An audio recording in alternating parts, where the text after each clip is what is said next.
बात आज की चैनल के कार्यक्रम आर पार में मैं सुरेंद्र चतुर्वेदी आपका स्वागत करता हूं। मित्रों, आना सागर के वेटलैंड के बदले दूसरा नया वेटलैंड देना चाहता है प्रशासन। जैसे कोई किसी की बीबी लेकर दूसरी बीबी देने का प्रस्ताव रखे। सर्वोच्च न्यायालय ऐसा कर न दे, इसके लिए फैसले से पहले 412 पेज का आग्रह पत्र दाखिल।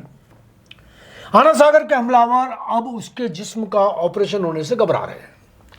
उसका जख्मी जिस्म सर्वोच्च न्यायालय में है। आगामी 7 अप्रैल को फिर एक बार स्मार्ट अधिकारी अपनी कारगुजारियों पर पर्दा डालकर चश्मदीद गवाहों को गलत सिद्ध करने की कोशिश करेंगे। अदालत द्वारा आना सागर के नोटिफाइड वेटलैंड को नकारते हुए उसके बदले में नया वेटलैंड ढूंढा जा रहा है। चतुर चालाक दूत नहीं, अधिकारी अपनी खाल बचाने के लिए वो सब भी करने पर उतर आए हैं जो आना सागर को बर्बाद करने के लिए काफी है। जी हां, यदि सर्वोच्च न्यायालय अधिकारियों की चालाकी नहीं समझ पाया और उनके झांसे में आ गया तो मूल कानून की धज्जियां उड़ जाएंगी। दरअसल स्मार्ट अधिकारी चाहते हैं कि जितने अवैध निर्माण उन्होंने वेट और ग्रीनलैंड में करवाए हैं उन्हें अदालत माफ कर दे। इसके बदले वो उससे दुगना वेटलैंड अन्य तालाबों से उपलब्ध करवा देंगे। यह ठीक वैसा ही मामला होगा जैसे कोई विकास प्राधिकरण किसी की जमीन एक्वायर करके लैंड फॉर लैंड दे देता है। यह ठीक वैसा ही है जैसे मैं किसी की बीवी को ले उड़ूं और उससे कहूं कि तुझे दूसरी बीवी ला देता हूं। कल्पना कीजिए कि अदालत खुद ही मान जाए कि चलो कोई बात नहीं, तुमने उसकी बीवी पर हाथ साफ किया, अब तुम दूसरी बीवी उसको लाकर दे दो। क्या सर्वोच्च न्यायालय ऐसा अनोखा फैसला सुनाएगा? मित्रों, आना सागर की आर्द्र जमीन पर कोई भी किसी भी प्रकार का निर्माण जब कर ही नहीं सकता तो फिर हुआ कैसे, और अब उसे हटाने से रोका कैसे जा सकता है?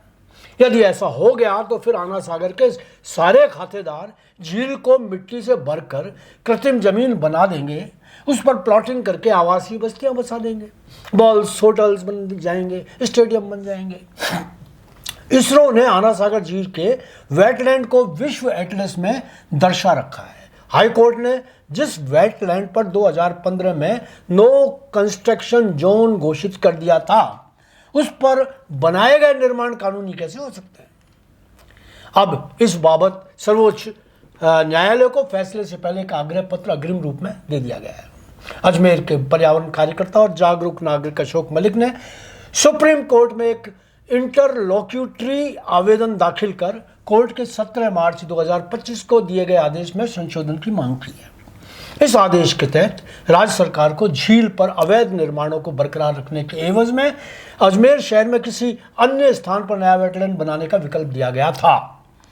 आवेदन में मलिक ने कहा है कि सुप्रीम कोर्ट का यह आदेश पर्यावरण संरक्षण के स्थापित नियमों और संवैधानिक मूल्यों का उल्लंघन करता है। उन्होंने यह भी कहा कि वेटलैंड प्राकृतिक रूप से अद्वितीय होते हैं, जिनका पारिस्थितिकीय महत्व गैर हस्तांतरणीय है। उनके अनुसार एक वेटलैंड को नुकसान पहुंचाकर दूसरे स्थान पर कृत्रिम वेटलैंड बनाने की प्रक्रिया वैज्ञानिक रूप से असंगत और पर्यावरण के लिए खतरनाक है। आवेदन में स्पष्ट किया गया है कि आना सागर झील 12वीं सदी से अजमेर की महत्वपूर्ण पारिस्थितिकी, जैव विविधता और सांस्कृतिक विरासत का हिस्सा रही है।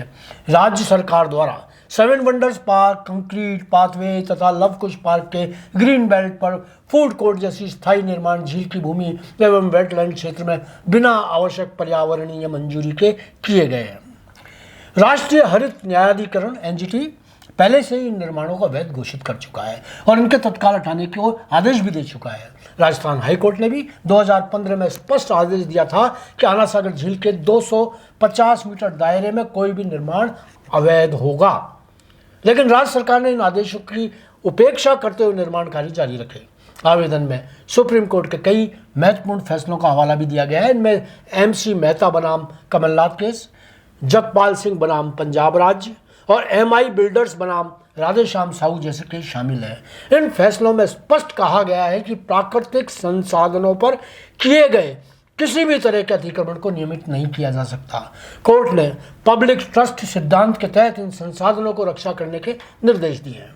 इसके अलावा कहा गया है कि कोर्ट के वर्तमान आदेश का गलत अर्थ निकालते हुए राज्य सरकार अवैध निर्माणों को नियमित करने का प्रयास कर रही है। उन्होंने कोर्ट से अनुरोध किया है कि झील से सभी अवैध निर्माण हटाने और इसे मूल प्राकृतिक स्थिति में बहाल करने का आदेश दिए जाए।